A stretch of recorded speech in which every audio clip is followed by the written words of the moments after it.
Hello, and welcome to 97.9 Unity Radio, the best political show going in Worcester, Massachusetts, coming to you live from Utica, New York, and New Jersey. The three most popular men in Worcester today. Starting to my left, my co-host and cohort, Frank Cristiano. Who's voting on this? The three most popular. We're very popular. We're very popular. If we went to Worcester, Dave, they would throw a parade for us. And this is Dave Schuman, our other host. Dave, good to have you. It's great to be on. Dave, if we go to Worcester, they will have a parade in our honor. They should. We're enlightening people. By that transgender turtle, I think that they have in Worcester, right? Isn't that over there? That's funny. That's funny that you say that. So we were talking about the Democratic National Convention last week, and I apparently didn't know it was the third day. Yeah. So that was a good start to everything. I've actually had a chance to watch it, and I mentioned this to Frank, and I didn't understand why the entire convention, it didn't seem like anything got done. It just seemed like it was, let's see how poorly we can talk about Trump and just bash him to hell. And that was disheartening to me. And I'm a registered Democrat. I haven't voted Democrat, but you're a registered Democrat? Well, yeah. In high school, they made us all register as Democrats. Yeah. Oh. They made registered Democrat? Yeah. Our government teacher, when we were seniors in high school, what he did was he had us all register to vote when we turned 18 in his class. He passed out the paperwork, and he said to register as Democrats because that's the better party. And if you don't like it, you can always change later in life. So wow. Normally people do change later in life, so that's a natural progression. Yeah, but they do. So everyone in my class registered as Democrats. I think I had 200 people in my graduating class who were all Democrats because of him. And some ended up being Republicans, some are independents, and some are in the Independence Party. So that means that, hold on. So that means when Republicans say that Democrats corrupt the process by forcing people to register as Democrat when they have those concerns with people coming across the border or other situations, it's actually true. Absolutely. It's actually true. Absolutely. We have the proof right here. There it is. There's the proof. I knew nothing about politics. Most people don't. And I was in his government class. It was Mr. Murphy. He was one of my favorite teachers. Of course he was. He gave me 100. It was the second semester of my senior year. And he let you wear a dress to class. That's what I was going to say. Full mascara, everything. Did he touch you at all? No, he didn't touch me at all. Okay. I wasn't that lucky. No. Yeah, you weren't that lucky. No, but I told Murph. I said, Murph, I've never gotten 100 in anything. Could you give me 100? And I didn't have anything close to 100 in his class. His class consisted of no work. Sure. He just talked about growing up in Ilion and how it's great to be a teacher and the teachers union and you're set for life and your pension, you're this and that. And unfortunately, he died young because he had cancer. And that was it. That's horrible. Yeah, but so basically, he just said, "Hey," you said, "Hey, listen, could I have 100?" And he said, "You know what, Steve? Just sign right here. Yeah, he gave me 100. We'll get you 100. He gave me 100. It's fantastic. The only 100 I ever had. What a great. It just shows you how easy you can get them now. But he, honest to God, he registered anyone in his class as a Democrat. It was registration. Why have people register as Democrats when they die? you could just do it when they're in high school. Right. Yeah. Why wait? I mean, why that could be a 50-year wait, I mean, why take the chance? Why take the chance of having to take up the body and do all these terrible things? I mean, this guy's a super recruiter. That's what he did. That's what he did. Genius. The guy's a genius. He is. He's a super recruiter on his own. He probably didn't get paid. This was how many years ago? 25 years ago, maybe. He was out of his time. It's 25. It was 25 years. 25 years ago. So bottom line, he probably wasn't getting paid. Well, he was, but he took upon it himself. Yeah, he took upon it himself to single-handedly change elections. He did, and he defended Bill Clinton till the end.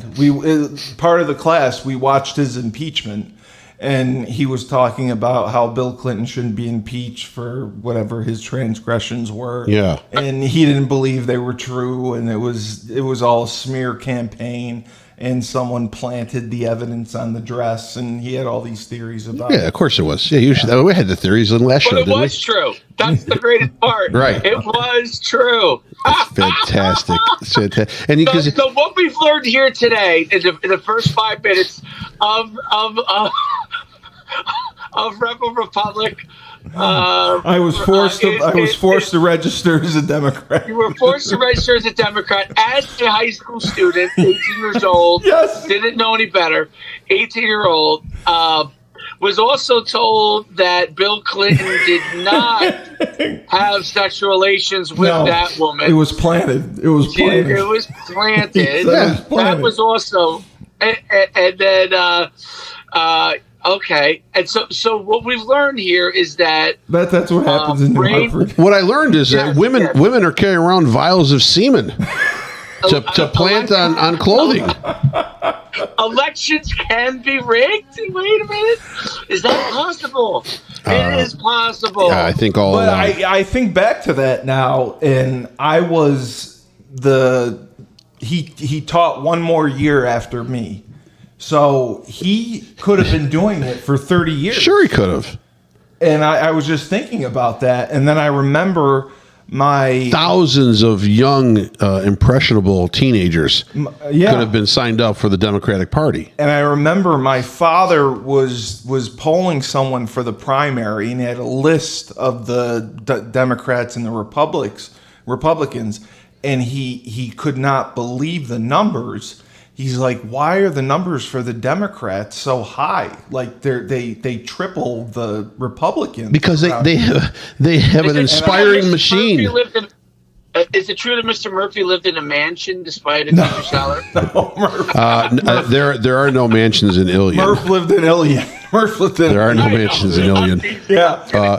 But bottom line, the reason the Democratic numbers are so high in this area, in our I think that was why. Because you have a churning DNC machine in charge of hundreds of youth a year. Yeah, I mean, what greater? That's what I'm saying. What greater praying ground? What greater praying ground is there than high school seniors? He's teaching 3 classes of 30 kids. He's teaching a government class. It was government. It's U.S. government. So he's telling the truth and he's teaching the right way. I mean, this is what government does. Government corrupts. We didn't talk anything about government. It was just about his life in Ilion and how being a teacher is the greatest job in the world. Yeah, and you don't have to teach anything. Of course, it's the greatest job. Democrats are the greatest people in the world. Right. They care. They give back. They take care of others. Sure, they do. And Republicans are selfish, and greedy. Yep.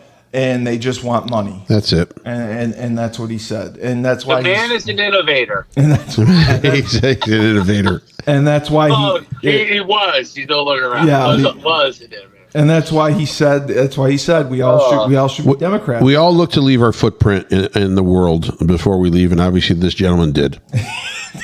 He did. He left his imprint. He did. He got his job done. He got his job done. All right. He got. Are you surprised to hear that? I'm surprised to hear that. See, the funny thing is, you would get in trouble. The funny thing is, mine was I was there 40 years ago.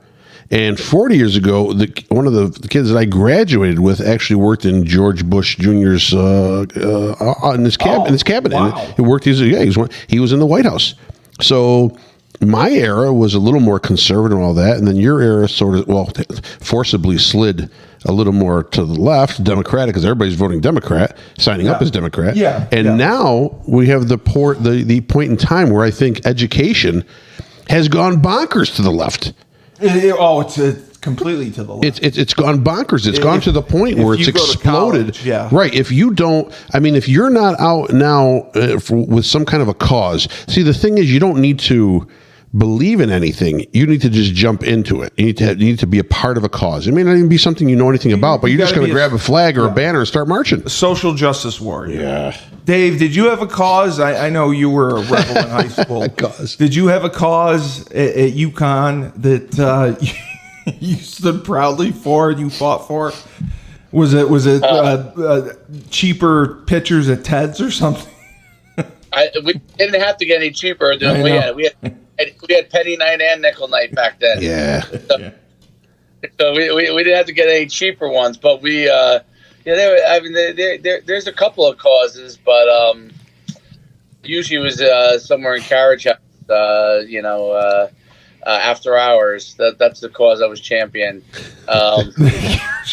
Yeah. But you even said it yourself. You were a Democrat, and then so I was a Democrat in college. Yeah, 100. Oh, Paul, I lost you there.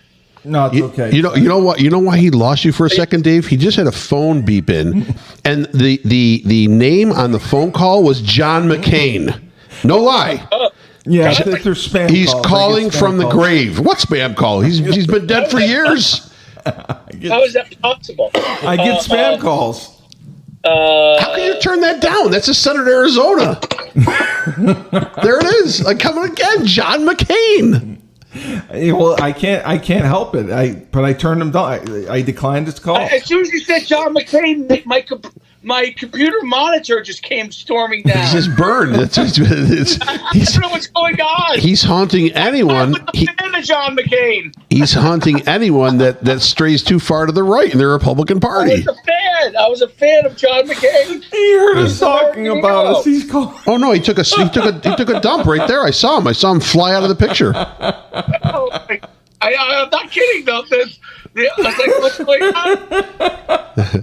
Well, at the same time, you had said you were a Democrat. That might have been the Chinese of John McCain. That's right. So the Chinese version. He attacked. He heard what was going on because he's listening to my computer, and he did an attack. Wasn't that Bruce Willis's name in the Christmas movie where he was at the Nakatomi Plaza? He was John McClane. He was John McClane. Yeah, not McCain, but McClane. Okay, McCain. It's all the same. But Dave, what was the point where you transitioned into being slightly conservative? Because you were idealistic and liberal, such as myself. Yeah. I was never. In college, I was never like. I would say I was a middle of the road, liberal. Yeah. But I really changed as I don't know when I moved to New York City. Yeah, and I was working. I first started working in Virginia, and then this was before I started stuff in sports. But I then moved to New York City, and New York City was so left, and I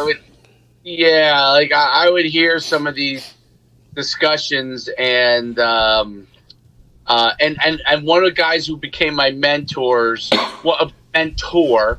So the guys I worked for, we were young, we were in the tech industry, and that was usually very leftist. But my immediate boss was, I would say, it was like a libertarian, which enlightened me a little bit, and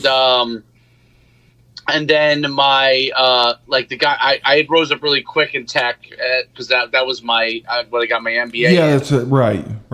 So I rose up really quick in there, and I was like a senior vice president. It was ridiculous, but I was 26 years old, and so the guy who was my counterpart was like in his mid 40s, and he was from Cuba. Okay. Oh, okay. Still to this day, he's now must be in his 60s now, but still to this day, I talk to him every once in a while when I can. But he was from Cuba, and his family escaped from Cuba under Castro, communist Castro, and came to America. And some of his family was still there, and his family got divided between people who were anti-communist and the whole when Castro took over, and he came over to America as a younger kid, and he was a Republican, and he was very, very to the right. He was. Yes. So if you understand Cuban culture, okay, just quick Cuban history lesson. Obviously, the ones that escaped from Cuba when Castro took over were against communism, and they came to America, and they're very entrepreneurial, and they became very conservative in Florida. They're a large, Little Havana, loaded with former Cubans who escaped communist rule. Marco Rubio is Cuban, right? Anyway, I didn't know so I learned a lot from him. So we would all have lunch together, and even though I would say 95% of our company was probably left, these two guys, one was a libertarian, and one more of a I don't think he really associated, but he kind of like said he was, his values were libertarian. That's what he was, and the other one was Republican, and we would talk and at lunch and stuff, and it really started to shift my viewpoint, like with respect to taxes, with respect to government, with respect to, like, I was definitely more of someone who wasn't as big into like states' rights and all those kind of things back then, but he really started to shift that because when he came over to America, and he still lives in New York City, and I'm sure he has tons of friends that are, but he is conservative, and he really enlightened me. He was about 20 years older than me, 15, 20 years older than me. He was about 5'3". And we got along great. He used to say I was the son he never had. And we would go out to eat lunch, and obviously I was 6'1". Back then I was slimmer. I was 240, and he was 5'3", about $130. So it was great. We used to have such a great time. But he was the one who really he would talk to me about, and I would like, you know what? I really align here much more. And I used to ask those questions about, aren't Democrats the ones that give back and all that kind of stuff? Yes.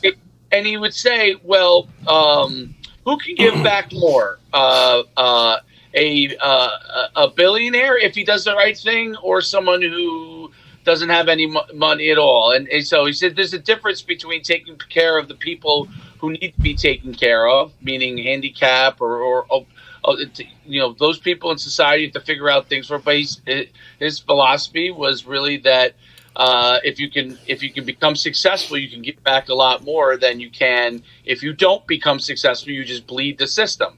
So that was kind of along those lines, and then obviously taxes and different things and along that stuff, and maintaining immigration as immigration is along the road. Way back in 2000, this was like 99, 2000, he would talk to me about immigration. Wow. And this was a guy who was a brilliant technologist. I mean, brilliant technology guy. But not a politician. He would tell you. He would say his family members would be locked up in prison because they spoke out against the government in Cuba. Right? They were in prison. They were trying to. Why are you looking surprised? Why throw you in prison? Yeah, of course, in Cuba. Where you been? You speak out against the government. Yes. It's a communist. It's a communist rule government. Oh, okay. Bottom line, the only way in a communist government to keep control is to control. You have to control the populace. You control them by handcuffing their means of gaining wealth, handcuffing their means of complaining. It's everything is with restrictions and with rules and regulations. You had said you said last night that you see us in maybe not your generation but your son's generation becoming socialist. Yeah, I think so. More. What's the difference between socialism and communism then? It's the government has subtle control over corporations and over the populace. It's not as much. It's there. It is there. It's subtle. They make you feel warm and fuzzy, and there are opportunities in socialism for just minimal amount of people in that populace to make some money. But bottom line, communism is full rule. I would say that communism is everyone is equally poor. Yeah. No, that's it. That's the analysis. And socialism is is kind of like an attempt at equity among everybody, no matter where you are. So really? if you're 5 rungs ahead, let's say you work really hard. Let's say you were an A student. You think about the bell curve, okay, for extent. So if you were an A student, okay, and you were an F student, all right, in the bell curve, like it might push you forward or backward depending on what your scores are, right? Correct. In socialism, if you're an A student, you're a C student. If you're an F student, you're a C student. That's right. If you're a D student, you're a C student. So we all took the same test. Wow. We all studied different amounts. We all got different grades, and we all earned different grades, but we're all C students. Right. So socialism kind of is a push in that factor, and things like price fixing. Price fixing become things like, so you may have heard Kamala, and I think I got it right. Yes. Right. You won't get shot. Yes. Yeah, see, I'm learning. Hopefully I don't have to learn for much longer. But so price fixing, for example, and price ceilings and floors, like, for example, let's say you bought milk. Let's say milk was $5, right? And the government says milk should never be more than $5.50. You cannot charge more than $5.50 for milk. And everyone in the world would say, let's say, okay, that's great. No one could ever charge more than $5.50 for milk. All right. The issue with that essentially is if it's $5.50 for milk and nobody could charge more, the problem is that if I make, let's say, a higher quality product, or I made milk with vanilla in it, or my cow was a better cow, and your cow was a cow that was, I don't know, grazing through the mud, right? My product is organic and yours is not. It doesn't matter. We cannot charge any more than that. So what happens is the quality of overall product becomes much more generic and lower. Okay, which over time probably means less people stay in the mix. There's less profit potential. That's the point. So that's the point right there. Less people are going to stay and do it. Yes. People jump out of the marketplace, and then what happen is you get a few big sellers that control the actual price of everything together, which gets to a form of price fixing. And let's say we're all going to charge $5, and instead of using the cow that cost us $3, we're going to, because there's only 3 of us left, we're going to now get a cow that from China that's 25 cents, and we'll make that profits as we drove everybody out of the marketplace. Oh, wow. Yes, I mean, there's a lot of things you could do, right? So it happened in Venezuela. And then eventually what happened is people didn't like, let's say, that milk, and no one wanted that milk anymore, or didn't want to drink milk. And then the grocery store, it's an ongoing thing. But anyway, the bottom line is that's what socialism starts to do. And then, you work hard, you get paid more, you got to pay so much more taxes, so everybody else comes to an equal spot, right? And people who make less would pay zero taxes to make everything equal out. There's a certain amount of that already in America to begin with. Yes, right. And that's why, Dave, I feel that, again, not maybe in our generation, maybe my sons, maybe right after that, we're the U.S. is always 10, 20 years ahead in design, in ideas. Okay, we're there, but we're as far as systems and political movements, we're always 20 years behind the rest of the world. I compare it to Europe, right now most of Europe is socialist. Yeah. And we're seeing the backlash right now, or backflow coming to this country, that socialism is coming. They're talking about how great these systems are, how universal health care, how people are working 4-day weeks, how everything is less stressful in Europe, and how great it is in Europe. Well, I can tell you right now. So I lived there 4 years when I was a kid. But bottom line, I stay in contact with my family every month or two. We call and we talk. I have 3 cousins right now that are in southern Italy. So to get a job in southern Italy, it could be whether you're a bricklayer, whether you're a pizza maker, you could be working in an auto shop, whatever it may be. There are jobs out there to be found. They will pay you. They pay you a salary. It's not by the hour, so you're getting a fixed salary pay of 600 euros a month. It doesn't matter what profession. A month. Basically not. I mean, we're talking the upper educated professionals obviously are not going to stay in the South, or some are doctors. I'm sure they're going to be making a little higher level depending on the government control of what they're doing.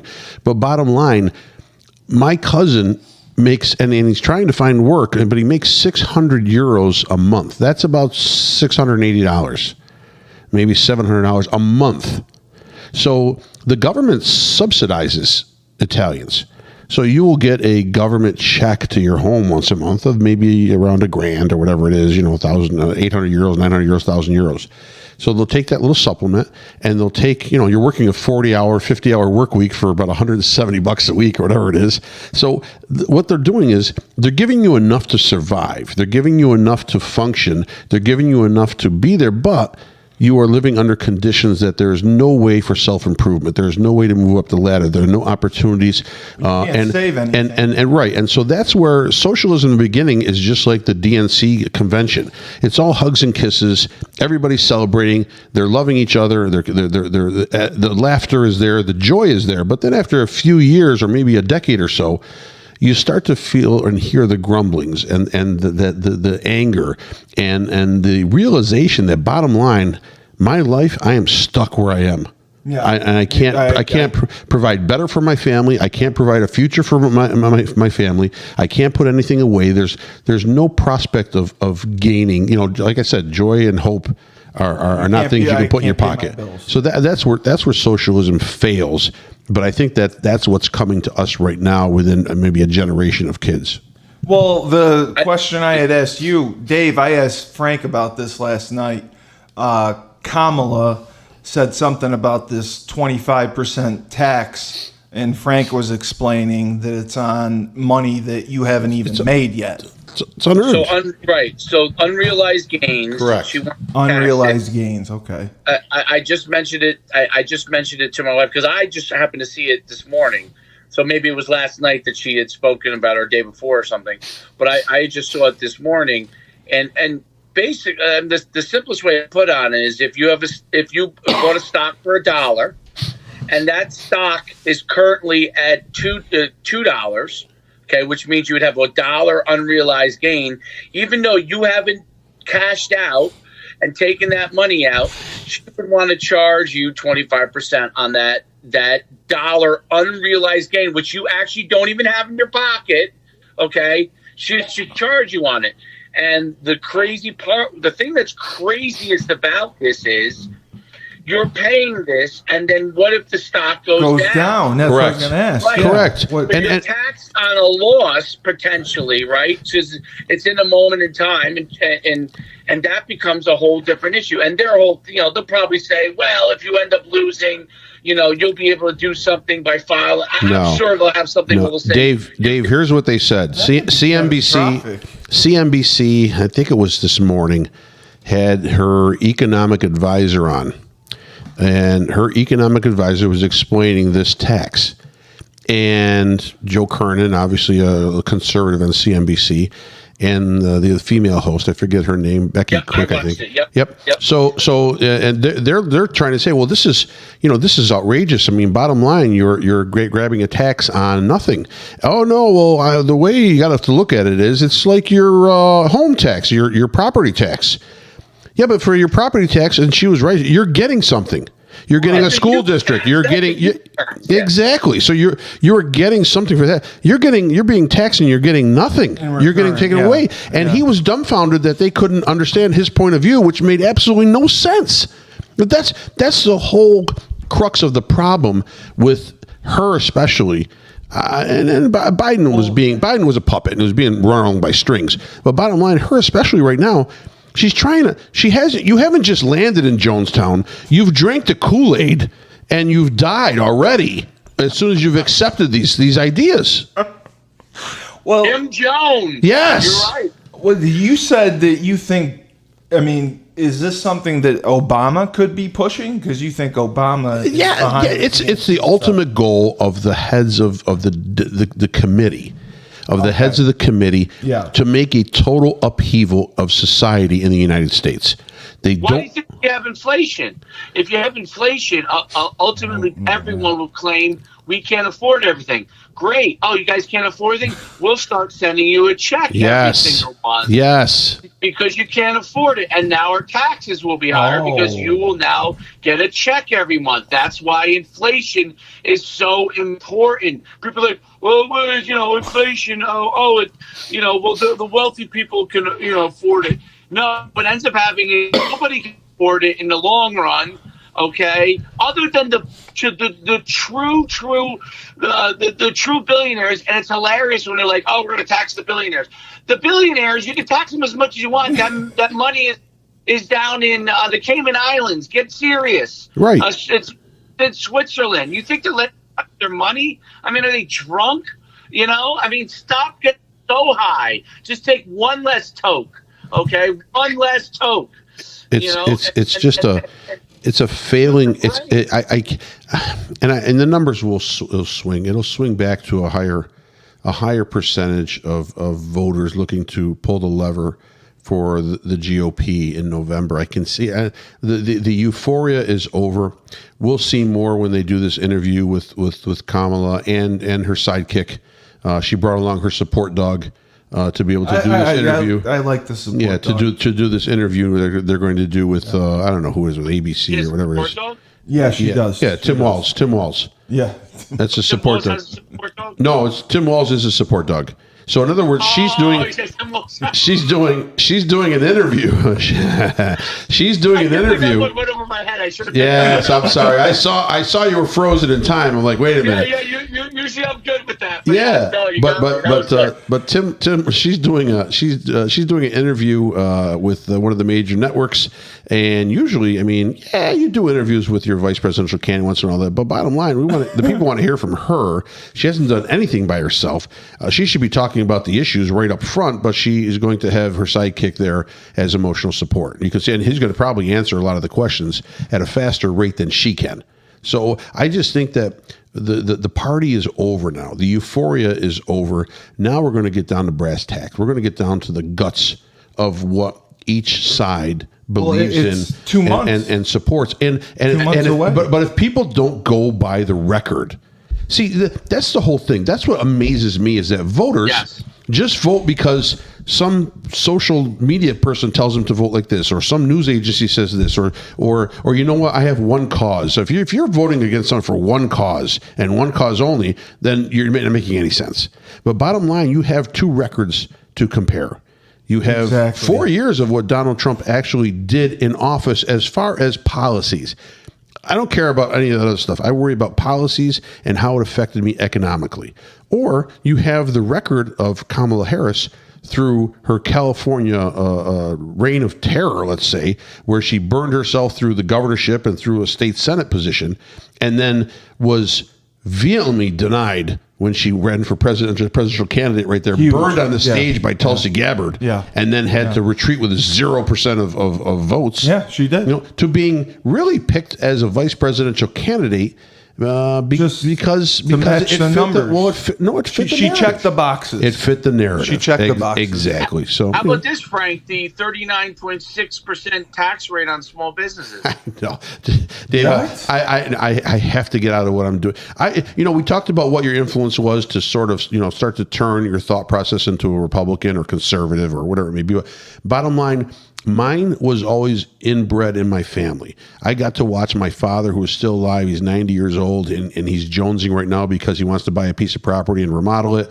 But, you know, we're just on the fence whether he wants to spend the money or not. But he's 90. He wants works to do harder than anyone. The guy got up every day. The guy came over here from Italy, had nothing in his pocket, couldn't speak the language, couldn't read, couldn't write. You know, and he worked for other companies coming out in the beginning and made peanuts. But on the side, he would do his own stuff, and he always wanted to have a little deli. And from the deli, it evolved into like a pizzeria, and then it went to restaurants, and then it went to country western bars. My father had burger joints. He had everything. And the reason he did that was he didn't want anyone to tell him where his landing spot is in life. Right. Okay. So that's the greatest thing about capitalism. I'm sorry, I'm a capitalist at heart. You may land on 2 feet, or you know what? You may get knocked down. But bottom line, at least it's your choice to attempt that. It's your control. And it's your control to how much effort you put in to succeed in that. But again, it's like the casino, not everybody wins. But at least you have the opportunity in a controlled system. You have no opportunity. I don't care what anybody says. You have no opportunity to advance to where you may eventually want to be. There's no motivation. It's very difficult. A small percentage do. Most of the time, it's either inherited. Maybe they've inherited some money, or they're in their family lineage or stuff like that, or they've gone to the proper school to get the channels to connect them with a great work environment. But bottom line, and especially immigrants, people that are coming over that can't read, they would never have an opportunity in a socialistic society to be able to succeed and to be able to thrive and to be able to be an upper level. Right? Exactly. That's why they come here. Exactly. But we're starting to put the handcuffs on people that are coming here now. Yeah. So that was my inspiration. I just don't understand how people can look at a candidate and not look at because you see all these posts social media wise and they're asking, a guy goes around with a little microphone. Hey, who are you voting for? Kamala Harris. Fantastic. What's your favorite policy about Kamala? Well, I don't really want to get into it right now. That's the answer. They can't get into it because there's nothing there that you can say. Oh, you want to say abortion? Okay, great, or whatever. But there's nothing there of substance that you can say that you would say, boy, I am in favor of what that's going to look like. Dave, do you think that the abortion issue is going to play a big factor in this election? I don't think it will be as huge as you think, and I'll tell you why. Because just from what I've seen in the last day, she's literally, I think they firmly believe that they have enough votes that they can go and push each one of these things, like taxing unrealized gains, higher taxes on small business. They believe that the people want these things. Now, I don't know enough about the middle, the independent voter, and how they feel about a lot of these things, and that's the person they're trying to swing.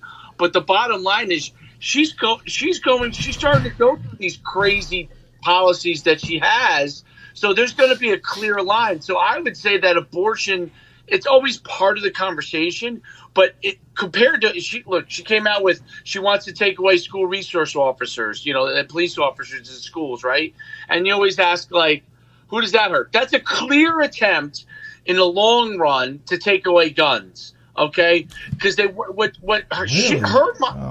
mindset is, and Democrats' mindset is, we take away the resource officers from, I don't know, a place in Nashville, and some kind of a shooter goes and does something, and we can go and convince them that, you know what, let's give up our guns so our kids aren't put in danger. But let's talk about the real group that it hurts, okay? Because private schools and schools that want to invest themselves will ultimately be able to get private security, right?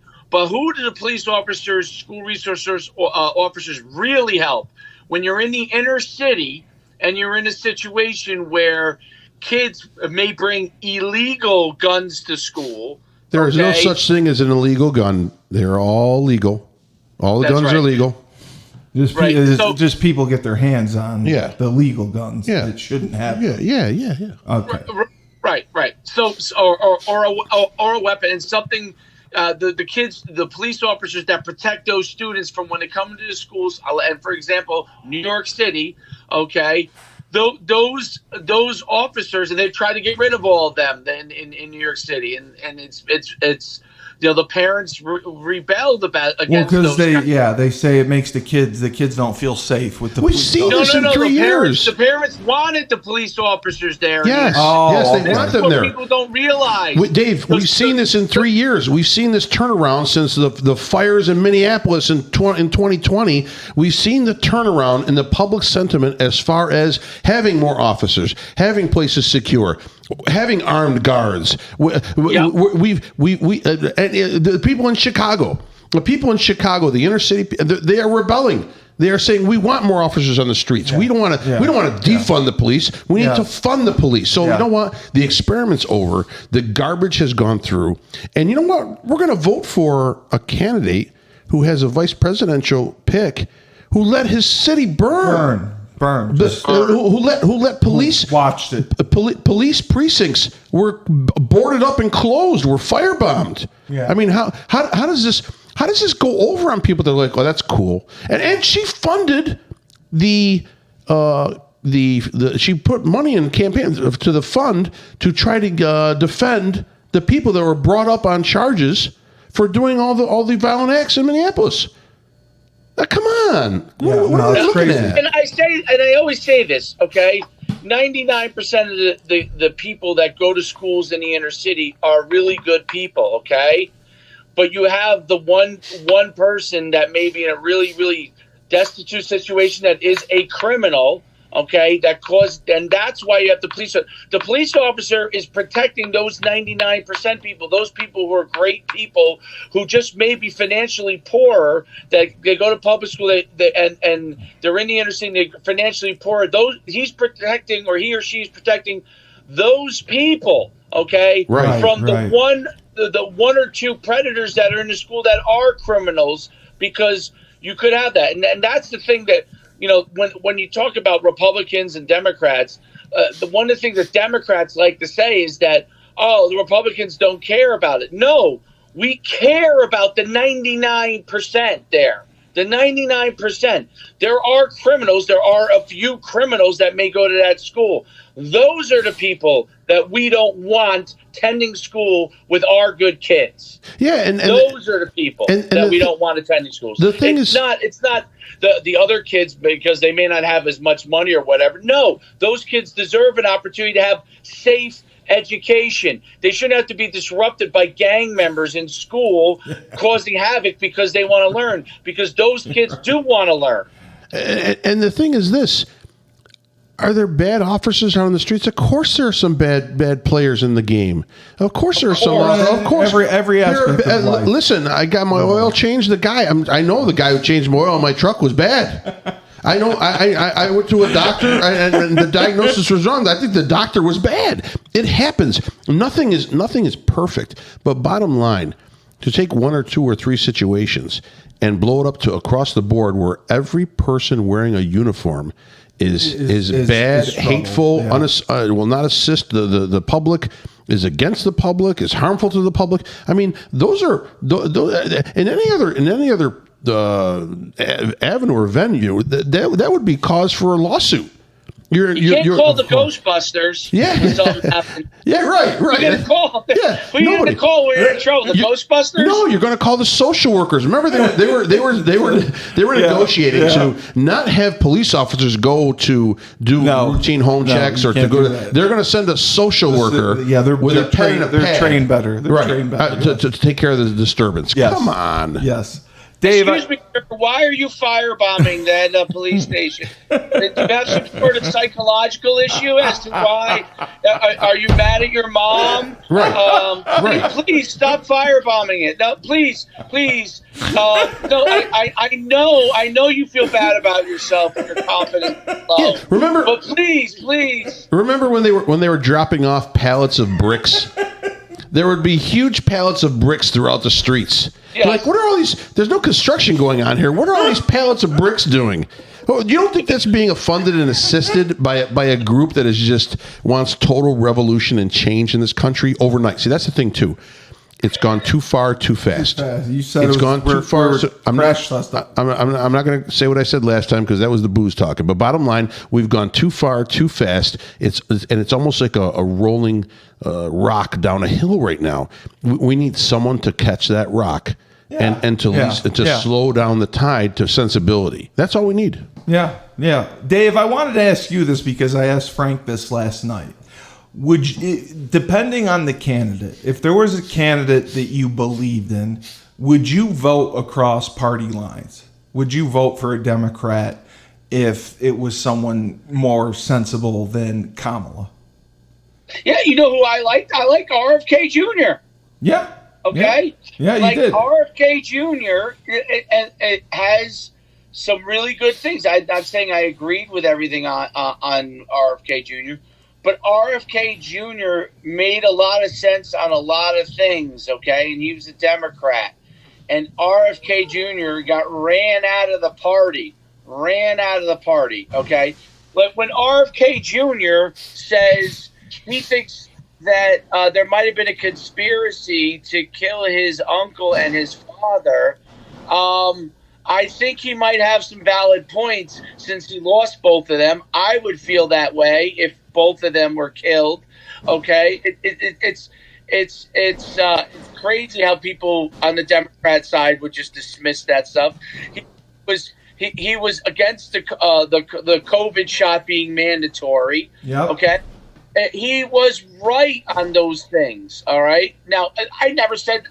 It's funny because I always said this. Like, if someone wanted to get a COVID shot, absolutely, they should be able to get a COVID. It shouldn't have been like, you can't do this. You can't go to school without it. You can't go to school. Like, you know, what happened to my body, my choice? Yeah. You know, so that goes out the window, and that's for me. These are the things that they're Democrats and Republicans have inconsistencies somewhat. If you were go point by point on one thing, maybe to another. But the group that has an overwhelming number of inconsistencies and hypocrisies is the Democrat Party and most of the candidates. And RFK Jr., I thought, was trying to bring an issue-by-issue thing where, hey, I believe this on this issue. That might align more with the Democrats. I believe I align this way on this issue. I mean, listen, for the most part, socially, I really don't care what people do in their own lives. A lot of people don't. Yeah. If they want to be, if someone wants to be a transgender, I don't think there's any. You know, they can do whatever they want. Yeah. Okay, I'm against them allowing it for minors. All right. Right. I don't care if someone wants to be a transgender and do sports. I'm against a transgender male competing against women. Yeah. Okay. I'm against that. Am I not the biggest women's liber? I'm for women. Yeah. That's what people don't get. People don't get when you say that you are protecting women, you are supporting women's sports. You're a racist. And you're saying the males competing against the women, you're not giving the women the rights to compete. They're competing against unfair competition. You're transmisogynist. Yeah. No. Is that a word? And that's the crazy part. It just goes back to, like, you know, Harrison Butker, for example. Okay? Harrison Butker did not say that women have to be in the home.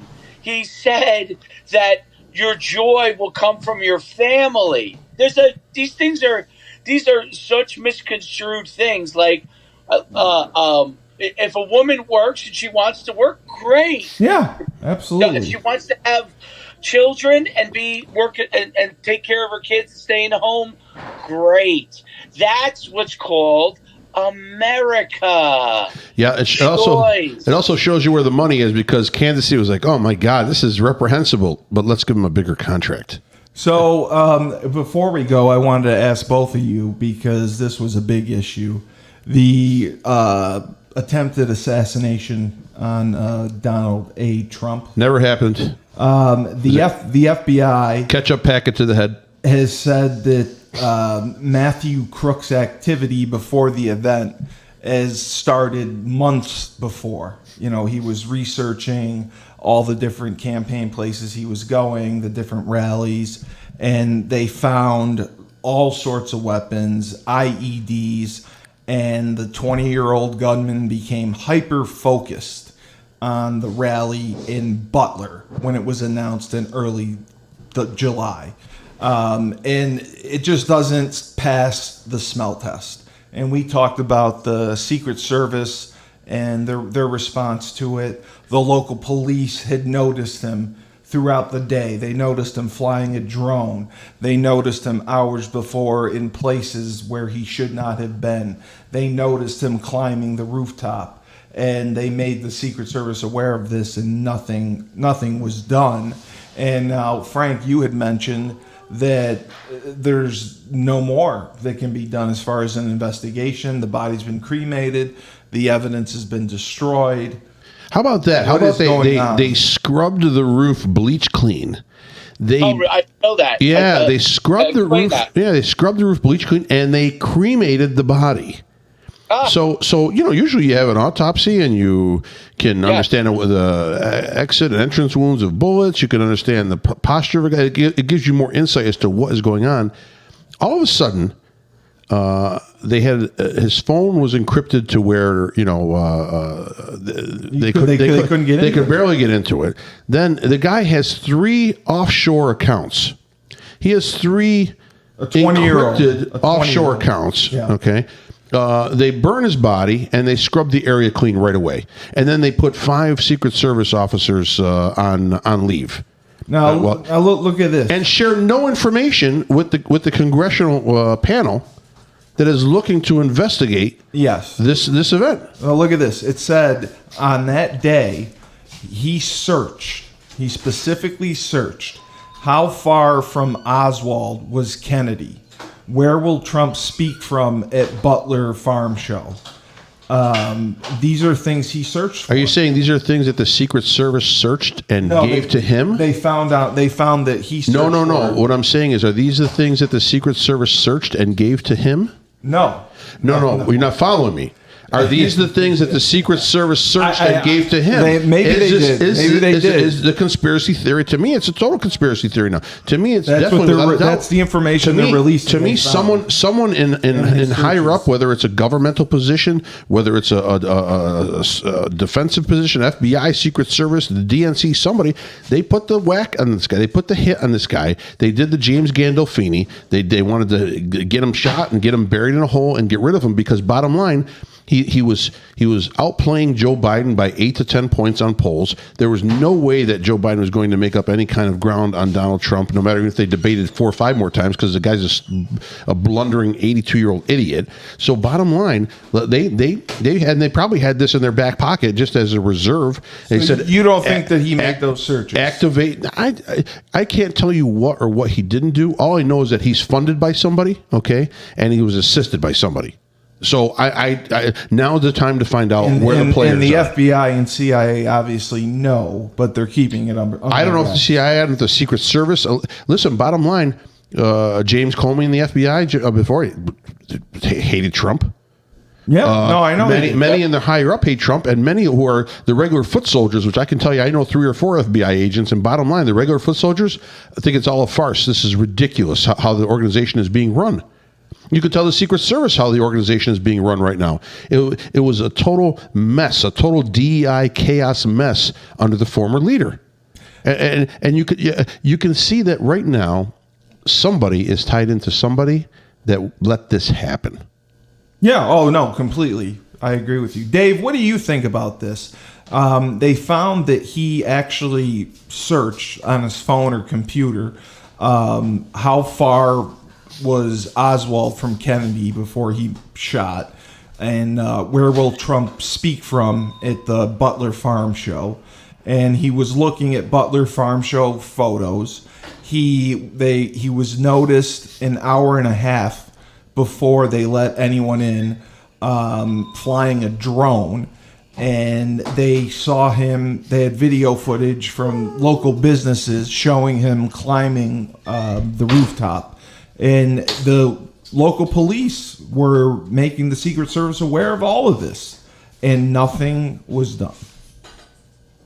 Well, I look at it like this. He flew a drone for 11 minutes. There's definitely some form of a conspiracy, okay?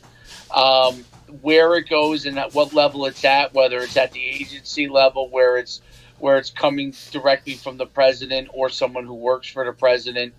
I couldn't tell you the answer, but it does not pass the smell test. No. The things that have had, like, see, we don't, conspiracies, like one of the things people, kind of sometimes get caught up on conspiracy, like, it's the president. It doesn't have to be the president. It could be people that have interests in the Democrat Party. Right. It could be groups that will benefit from the Democrat Party. So it could be a little more complicated than the old, than the simple answer that a lot of conspiracy people want to say is, it's the people running for president, the Democrats trying to keep control over, versus Trump, where it really could be people that have could have business interests in keeping the Democrat Party. But it's all surrounded to me around the Democrat Party. It's just, where is it coming from and who's pulling the strings on these things? That's the thing that we don't know. And that's where the stuff where him getting cremated, yes, is suspicious. The speed to get rid of the body and all those kind of things, and the scrubbing the crime scene, so to speak, right? Like, why those things happen Very suspicious, wildly suspicious, and so who wants that done? Why they want that done? I'll tell you, one of the great series on television, Netflix, was the series House of Cards. House of Cards. And he was a Democrat in that, right? So yeah, he was. What I thought was so interesting about that series had nothing to do with whether I agreed with what the show did or didn't do. I enjoyed the show on its face, meaning what it was, because it was it's the reason Netflix had any success. It built Netflix. Any success. House of Cards, like, basically, we always suspected these things were going on. Yeah. But House of Cards just kind of put it right out there for you, and if you, yeah, I mean, and you, whether you look, it doesn't matter what the slant of the show was, and whether it was leftist or whatever. With the slant of the show, I bet you James Carville was the writer. Oh, I'm sure he was. But and by the way, listen, James Carville is one of the, you would say, the great political strategists of all time on the Democratic Party, who literally manipulated every situation, and probably would tell you he did. Okay, and that was what made him in the political spaces. He was kind of an innovator in that whole space. Is that the bald guy? Yes. Okay.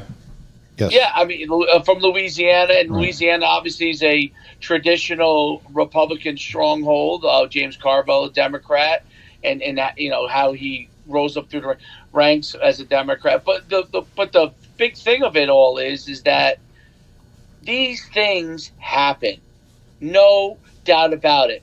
It's like, what is the fascination with the mob and Frank brought up, James Gandolfini and the Sopranos, basically, right? The fascination with it is it happens. Yeah. It actually organized crime happened. Yep. So when it's actually happening, it's reality put onto a television screen. The best stories you ever tell as a person is when you have a crazy story of something that happens to you. You're right. That was actually true. Yeah. And people have a hard time believing that it's true, but it actually happened.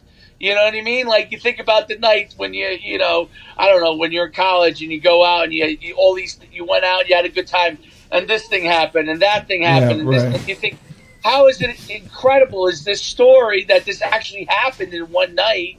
but it actually happened, and that's what makes it a great story, is because it's actually true. And that's why I believe, the same way that Frank does, that, you know, there's something going on. I don't know exactly what was actually what the details is, because I'm not privy to any of it, but something's going on. You can't like take a you know what on my lawn and tell me that you're putting cocoa on there. You know what I'm saying?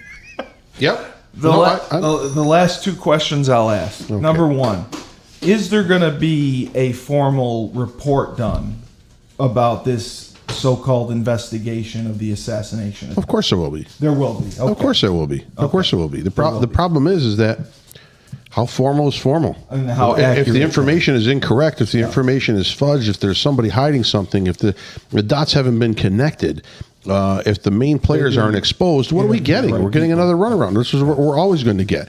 Politicians are the greatest at that. You ever see when they interview politicians in the Capitol and they're standing at the halls there and they have the camera on them and all that? And what do you think about this? They're great at saying nothing. And they do the runaround at saying nothing about what they're actually trying to accomplish. Yes. Okay, so... Frank, you know, and we're all football guys at one point or another, right? Yep. Well, one of the great tragedies I always thought in college football was when Baylor had the situation happen with Art Briles, yeah. Right, and then the player, if you remember the player, Sean Oakman, who was a defensive end, who he went to jail, right? Photo. He was falsely accused. It was false. The whole thing was false. Right. Okay. Was he, doing all the right things? Maybe not. But the accusations were 100% false. Was he the transfer that they took that they blamed everything on officially? Yes. He's the guy that had the iconic photo. Yeah. Okay. Where the guy's jacked out of his mind, like the best built defensive end of all time, 6'8" or whatever, and he was potentially a first round draft pick, and basically they ruined his life. Now they destroyed Art Briles' life to a certain extent. He couldn't even get a high school job for years. Right, and he's kind of come back now slowly but surely. But Sean Oakman, okay, was 100% destroyed, right? 100% destroyed by that whole accusation.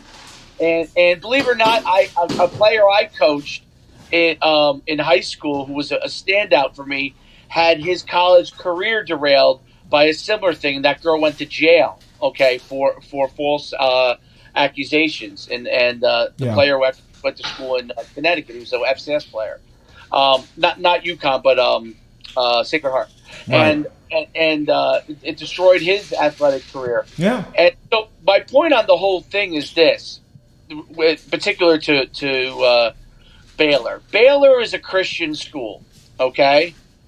And in today's era, if anything goes wrong at a Christian school, okay, Art Briles and Oakman were just casualties of the overall picture to take down. They were the scapegoats.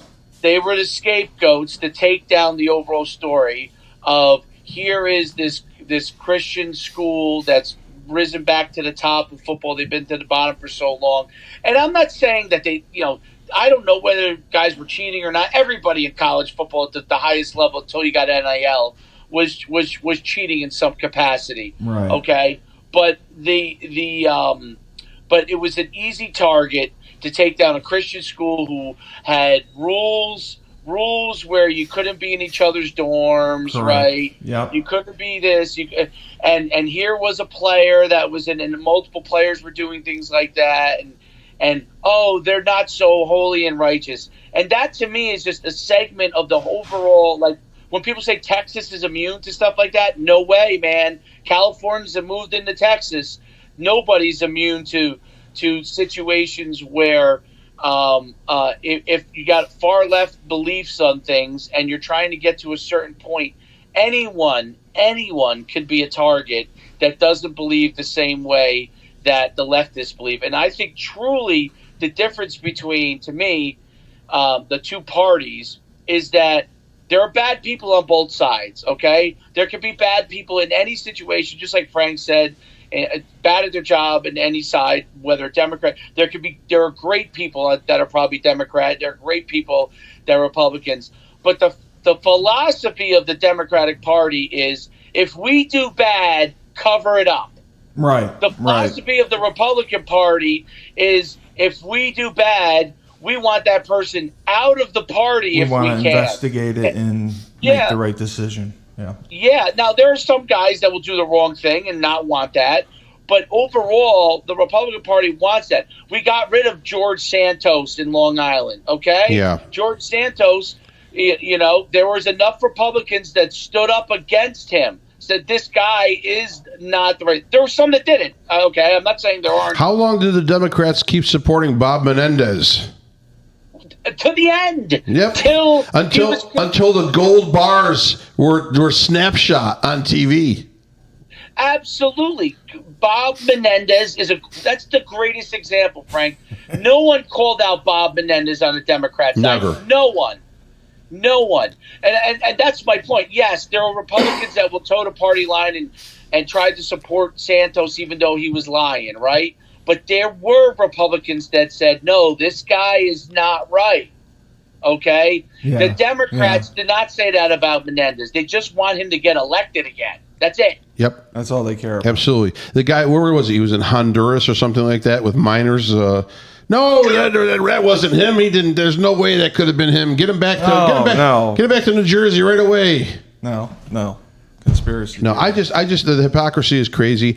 I mean, RFK went from loved to lunatic to now he's weird. You know what I mean? He's irrelevant. And with the assistance of 90% of the media. Yeah. So it's very easy to make someone look tainted if you control that facet of society. And that's what's happening right now. I mean, you're trying to look at candidates. I mean, who do you want to pick? And more coming. I mean, so Kennedy supports Trump. The one person that I would have voted for on the Democratic side, I know you had mentioned Kennedy, I would have voted for Tulsi Gabbard. Yeah. So Tulsi Gabbard, I love Tulsi Gabbard. I think she from her service record to what she's done for her state to how she conducts herself and to how she answers questions, you're getting a truthful person. So would I have voted for her? I would have voted for her. Now she has come out and supported Trump. So and she swayed lately from and removed herself from the Democratic Party and now is a Republican in sense, and now with her support too. So you are seeing people leaving the reservation. They're leaving the reservation and they're starting to leave the reservation in droves, and they're starting to be visible because you can't conceal them after a while. There's only so much that you can cover up. I mean, look what they did to RFK. He was sued on every state had a lawsuit. Yeah. On RFK, trying to keep him off the ballot by the Democrats because they know that bottom line, it's not that he wasn't truthful or trying. It would hurt the Democratic Party chance away from right. Kamala. So you have to realize everything is a conspiracy.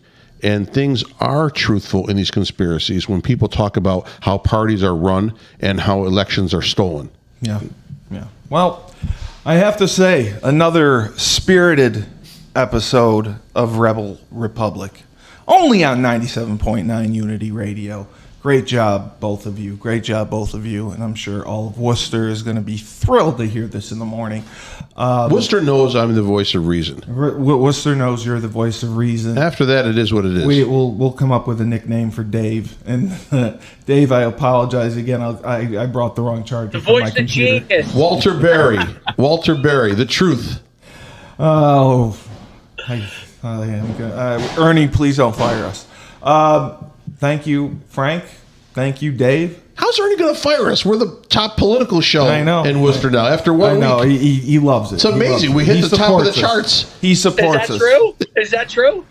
We drew more than our sports shows. Yes, Is there a political rival show on Unity Radio? Yeah, there's a political morning show. What's that called? Unity in the Community. Unity in the Community. And that's a political talk show. That's Ernie's show. That's Ernie's show. Yeah. Oh. So we know we come after him. Right. No. Well, oh we wow, know. that's interesting. Oh. So his show goes on, and then we go on right after that. So then now we have some kind of comparable numbers to run, or we can look at Ernie's numbers for unity in the community, and then we can look at Rebel Republic and see where we stand as far as who is the number one talk show in Worcester. It would be us, unfortunately, most likely. It would be us. Yeah, probably. Ernie has no listeners? Not to the extent that I don't think that this really?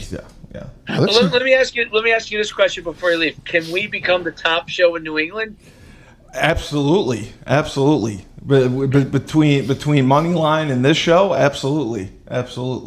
Between the Boston market, it's really just the Boston market in New England. So and being I'm not saying a conservative talk show, because bottom line, we're just towing the truth. Well, they don't have that. Right. That's a niche. But in New England, isn't that a little difficult? I mean, New England is traditionally a liberal. They're extremely liberal. Right. But that's why people listen. So we're there to raise the blood pressure of the average.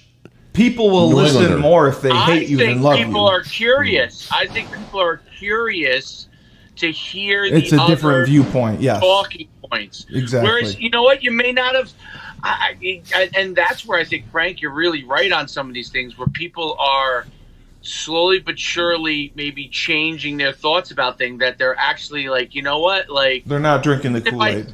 Even if I think these guys are wrong, like, I want to hear what they're saying. I agree. I'm telling you, I'm still convinced the numbers, the African American and Hispanic voter numbers, are going to be huge. Yeah, they will. Are going to be huge. They will. And that could carry them. That'll carry them right there. They will. And hopefully they can find. Well, actually, they did find. They found out that the votes, the 100,000 votes in Georgia, were actually just. It was a goof. We did. It was a goof. So they apologized. They did apologize for throwing. Well, let's see. It was 11,000 votes that turned that election. I think that made the changing point in Georgia. Right. And 100,000 of them were miscounted. Which means it was probably 200,000. Right. That's right. And that's what we're talking about, the hypocrisy. Yeah. No, I know. So They told us those numbers in Georgia were the true numbers. They told us that Donald Trump did not win. They said the governor, and yes, there's been disputes between the governor and Donald Trump, but they said, the governor doesn't even support, no one supports him. And the numbers prove it right here. You can see Donald Trump lost Georgia. We need a recount. We got the recount. Donald Trump lost Georgia. Then we need the next recount. We lost 100,000 votes. We don't know where they are. But you know what? It's 5 years later. Come on. 5 years later. It's a garbage. For Frank Cristiano. Yeah. Dave Schuman. Steve Cully. Best podcast host in the universe. 97.9. Unity Radio. Rebel Republic. Remember, when life gives you lemons, don't make lemonade. Take 2 oranges and throw them up